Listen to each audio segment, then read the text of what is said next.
Okay, selamat sejahtera murid-murid. Hari ini kita nak sambung untuk subjek Bahasa Melayu tahun 4 pergi ke unit 3. Okey, pergi unit 3, tolong tengok semua muka surat 12.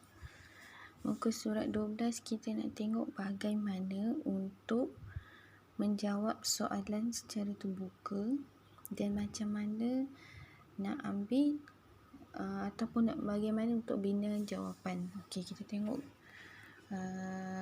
dialog yang pertama.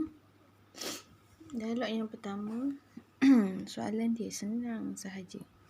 Tengok soalan, kemudian awak ambil permulaan jawapan daripada soalan jika sesuai. Okey, mengapakah mereka bergotong royong untuk membina laluan khas itu? Okey.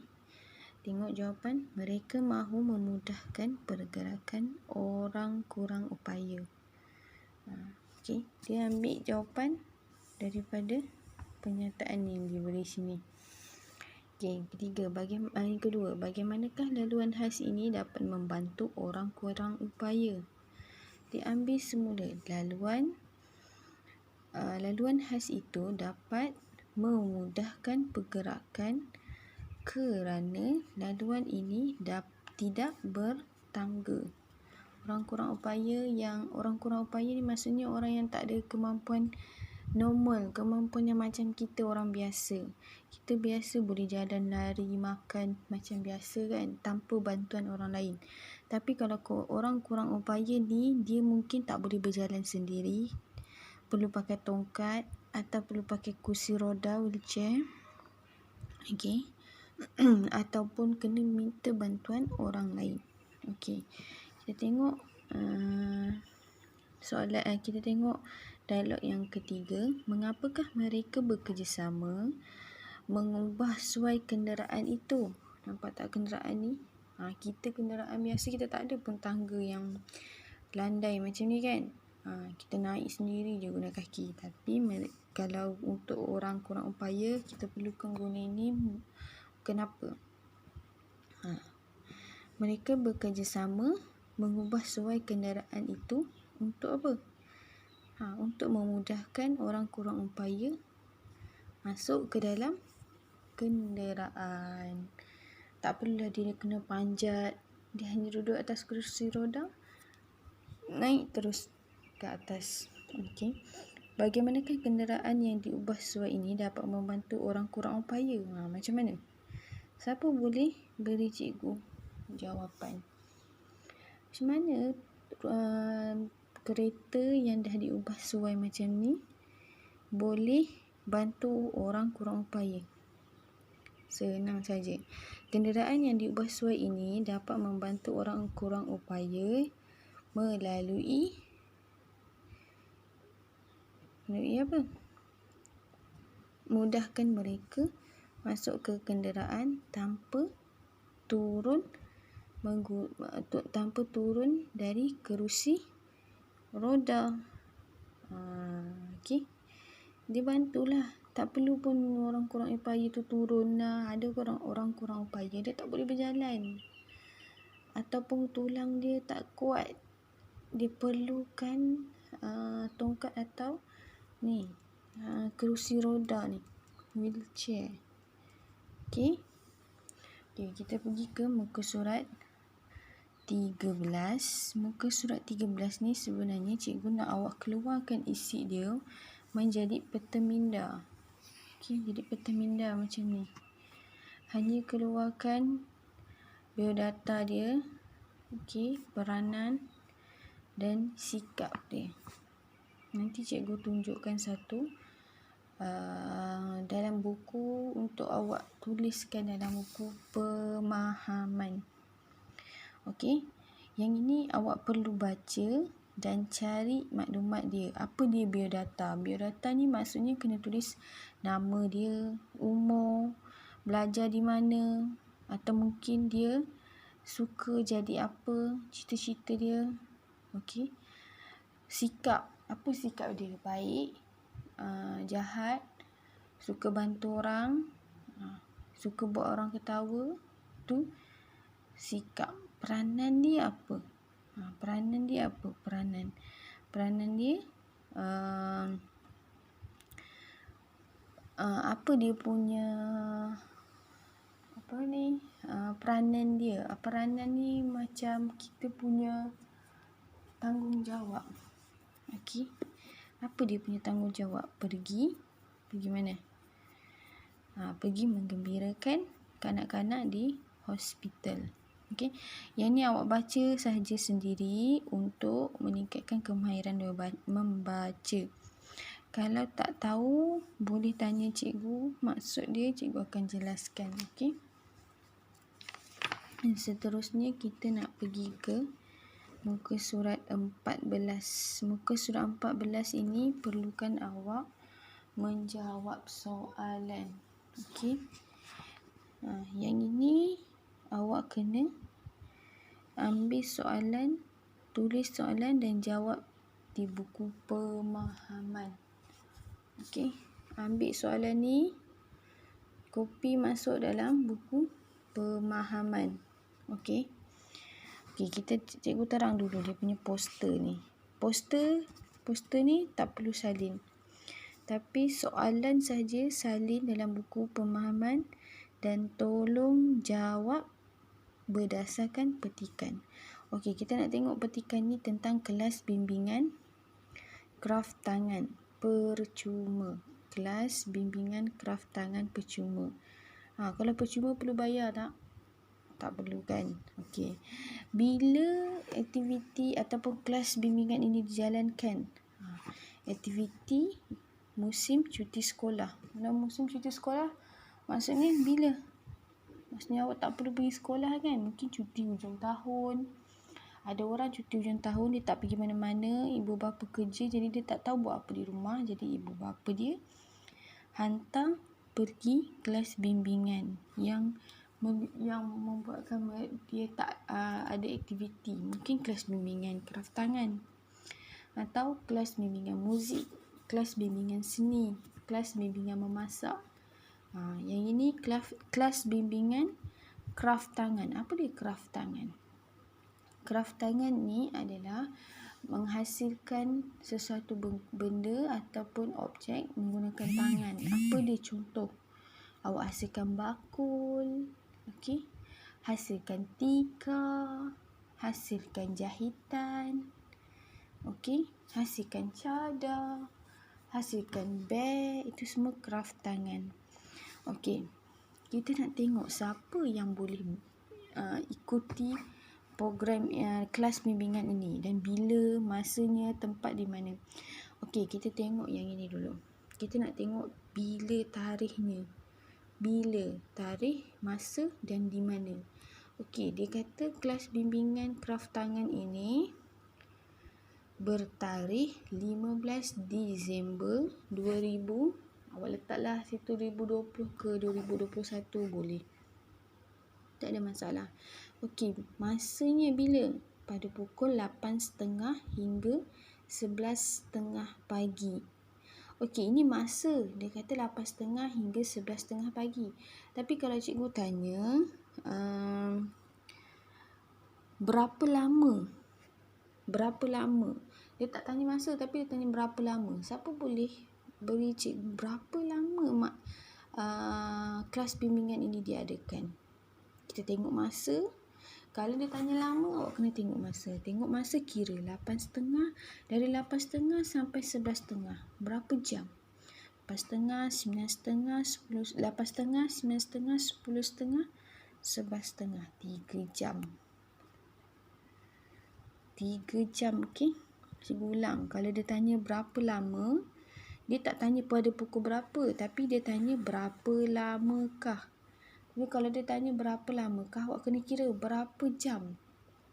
Okey, bermula 8.30, 8.30, 9.30, 10.30, 11.30. So ada 3 jam. Okey, ada 3 jam. Okey, di mana? Di mana mesti merujuk kepada tempat. Di mana? Pusat Komuniti Taman Sutera. Okey, cikgu ulang. Tarikh pada 15 Disember 2021. Kemudian masa pukul 8.30 hingga 11.30 Dan jika dia tanya berapa lama atau berapa jam, awak kena kira dari pukul 8.30 sampai 11.30 berapa jam. So 3 jam lah, 8.30, 9.30, 10.30, 11.30, 3 jam lah. Okay, di mana? Di pusat komuniti Taman Sutera, di mana tempat dia lah. Okay. Lepas tu kita tengok dia punya syarat. Dia kata terbuka kepada murid sekolah rendah sahaja. Kalau terbuka kepada murid sekolah rendah sahaja, maksudnya awak boleh tak pergi? Bolehlah, awak sekolah rendah kan? Tapi abang awak yang berada di sekolah menengah atau kakak yang ada di sekolah menengah tak boleh pergi. Sebab dia kata hanya untuk murid sekolah rendah. Sekolah rendah ni hanya murid tahun 1 sampai tahun 6. Bukan murid tingkatan 1. Dia kata sekolah rendah maksudnya murid tahun 1 sampai tahun 6. Okey. Dan dia terhad kepada 40 orang peserta sahaja. Kalau awak lewat daftar, awak tak boleh masuk. Hanya 40 orang saja. Maksudnya dalam satu kelas sajalah. Okay, kemudian dia ajak awak daftar segera sementara tempat masih ada. Mungkin dia kata ramai lagi lah, banyak lagi kekosongan. Banyak lagi tempat kosong. So, boleh daftar. Kalau awak lambat, awak jadi peserta 41, dia tak boleh terima. Dia nak 40 orang sahaja. Okay. Kemudian dia kata, untuk pertanyaan dan pendaftaran, boleh hubungi siapa? Nama orang tu Puan Rohaya. Kemudian diberi nombor telefon 012907. Belakang ni awak letaklah apa-apa nombor suka hati awak. Letak nombor apa. Ini tak ada masalah. Okey. Tapi janganlah hanya letak 012907 je. Nanti ini tak ada telefon. Belakang ni kena letak. Tapi letaklah apa-apa nombor telefon, nombor yang awak suka. Boleh? Okey. Kita tengok muka surat 15. Kita pergi banyak sikit ya, sebab awak dah cuti 1 minggu. Jadi sepatutnya kita dah pergi ke unit 4. Tapi tak apa, kita pergi banyak sikit untuk seni bahasa sampai muka surat 15 sahaja untuk hari ini. Okey, seni bahasa ni sebenarnya macam awak tahun 3 dulu. Dia beri awak lirik lagu, kemudian dia suruh awak nyanyi lagu Tepuk Amai-Amai. Senang je, tak ingat ke? Ingat. Tepuk amai-amai, belalang kupu-kupu, tepuk adik pandai, emak upah susu. Yang tu awak tukar saja kepada ni. Tepuk amai-amai, terbang burung nuri, mari ramai-ramai menjayakan misi. Contoh cikgu bagi satu perenggan. Okey, dah habis nyanyi sendiri, awak cuba cari dia punya maksud. Nak cari maksud kat mana? Tengok bawah sekali. Baris bawah sekali. Okey. Baris 1, baris 2, baris 3 ni dia tak ada bawa maksud pun, tapi baris yang ke-4 ni ada maksud untuk lirik lagu. Okey, tengok Tepuk amai-amai, terbang burung nuri, mari ramai-ramai menjayakan misi. Dia punya maksud, kita perlu bersama-sama semasa melakukan sesuatu tugas. Menjayakan misi ni kerjalah. Misi tu satu kerja. Apa perkara yang awak nak buat. Bukan misi dekat klinik ya. Ini misi maksudnya sesuatu tugas yang diberi. Nak jayakan misi. Dia ajak mari ramai-ramai. Mari semua. Kita nak melakukan sesuatu tugas. Okey. Yang kedua. Tepuk amai-amai, terbang burung undan. Mari ramai-ramai menghormati jiran. Agak-agak apa maksud ni? Menghormati jiran. Kita perlulah menghormati antara satu sama lain. Okey. Yang ketiga, Tepuk amai-amai, terbang burung bayan. Mari ramai-ramai menyayangi rakan. Kita perlulah menyayangi kawan-kawan. Tukar rakan jadi kawan-kawan. Okey, kita perlulah menyayangi kawan-kawan. Tuliskan jawapan. Nanti kena tulis tahu dalam buku pemahaman. Cikgu sebut saja jawapan, awak tuliskan. Tepuk amai-amai, terbang burung hantu. Mari ramai-ramai kita bantu guru. Maksudnya kita perlulah membantu guru di mana? Di sekolah. Dia nak bantu, tolong. Tukar perkataan bantu kepada tolong. Kita perlulah tolong guru di sekolah. Boleh. Okey, boleh. Jadi cikgu ulang, kerja rumah awak adalah salinkan soalan ini. Yang petikan tak perlu salin. Tak perlu. Okey, hanya buat soalan. Jawab soalan berdasarkan petikan. Contoh nombor 1, muka surat 14 . Kelas bimbingan kraf tangan percuma terbuka kepada siapa? Terbuka kepada siapa? So jawablah, kelas bimbingan kraf tangan percuma terbuka kepada murid sekolah rendah. Okey. Di manakah kelas bimbingan itu diadakan? Kat mana? Kena ambil ayat permulaan. Tak boleh terus je. Siapa nama awak? Chong. Tak nak. Siapa nama awak? Nama saya Chong. Jadi yang ni pun samalah. Di manakah kelas bimbingan itu diadakan? Kelas bimbingan itu diadakan di Pusat Komuniti Taman Sutera. Okey, sama juga soalan sampai 5. Buat dalam buku pemahaman. Okey, untuk muka surat 15, awak tolong salin ini. Satu perenggan maksud. Satu perenggan maksud. Satu perenggan maksud. Satu perenggan maksud. Boleh? Ambil tajuk ni dulu. Faham? Salin dalam buku pemahaman. Okey, itu saja. Sekian, terima kasih.